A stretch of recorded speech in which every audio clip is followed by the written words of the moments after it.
너는 누구니? 하루에도 수십 번 반복되는 이 질문. 치매를 앓고 있는 부모님의 눈을 마주할 때마다 가슴 한켠이 무너집니다. 처음에는 미소로 대답할 수 있었습니다. 엄마, 저예요. 딸이에요. 하지만 시간이 지날수록 그 미소는 점점 무거워집니다. 형제들은 각자의 삶에 바쁘다 합니다. 결국 나만 남았습니다. 사랑만으로는 감당할 수 없는 현실. 그 현실이 지금 내 앞에 서 있습니다. 간병은 단순히 돌봄이 아닙니다. 그것은 나의 삶이 조금씩 사라지는 과정입니다. 매일 아침 눈을 뜨면 시작되는 일과 식사, 목욕, 약 챙기기, 반복되는 질문에 대답하기.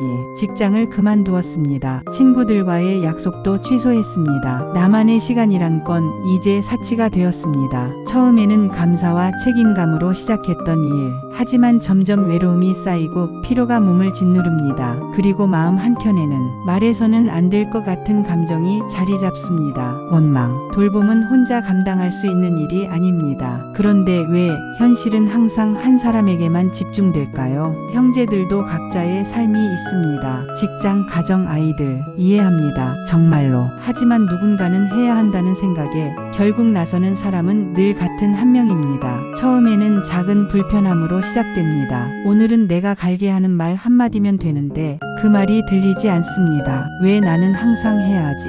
너도 부모님인데 왜 나만? 이런 말들이 목구멍까지 올라옵니다. 하지만 입 밖으로 나오기도 전에 이미 마음속에는 깊은 상처가 남아 있습니다. 시간이 지나면서 돌봄을 담당하는 사람은 점점 지쳐갑니다. 몸도 마음도 한계에 다다릅니다. 그리고 가족 간의 감정은 조금씩 그러나 확실하게 멀어져 갑니다. 돌봄을 하다 보면 설명할 수 없는 감정의 소용돌이에 빠집니다.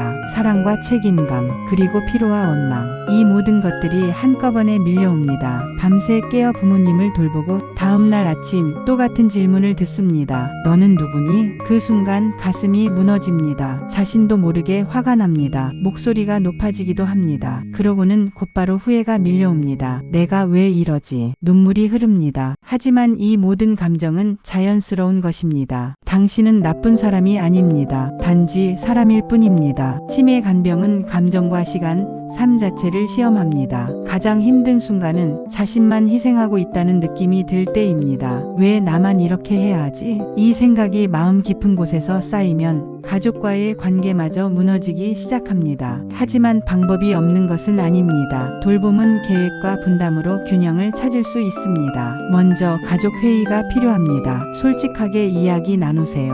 나 혼자는 힘들어. 우리 함께 나누자. 역할을 명확히 정하세요. 누가 언제 무엇을 담당할지. 금전적 지원이 어렵다면 시간으로라도 나눠야 합니다. 주 1회 병원 동행, 주말 하루 교대 간병. 작은 분담이 큰 변화를 만듭니다. 그리고 외부 도움을 받는 것도 중요합니다. 요양 서비스, 방문 간호, 주간보호센터. 이런 제도들은 부끄러운 것이 아닙니다. 오히려 현명한 선택입니다. 상담도 받으세요. 간병인을 위한 심리 상담은 당신의 마음을 지키는 중요한 시간입니다. 중요한 것은 혼자가 아니라 함께 해야 한다는 것입니다. 돌봄을 나눌 때 가족은 진정한 의미의 힘을 경험하게 됩니다. 치매 간병은 결코 쉬운 길이 아닙니다. 하지만 혼자가 아니라는 것을 기억하세요. 나의 희생만으로는 안 됩니다. 가족의 도움, 사회의 지원을 함께 받아야 합니다. 작은 배려 하나, 작은 계획 하나가 큰 변화를 만듭니다. 하루하루 반복되는 질문 속에서도 당신의 노력은 결코 헛되지 않습니다. 당신이 지금 걷고 있는 이 길, 그것은 사랑의 길입니다. 사랑과 이해, 그리고 나눔으로 만들어가는 하루가 결국 모두에게 힘이 됩니다. 당신은 혼자가 아닙니다.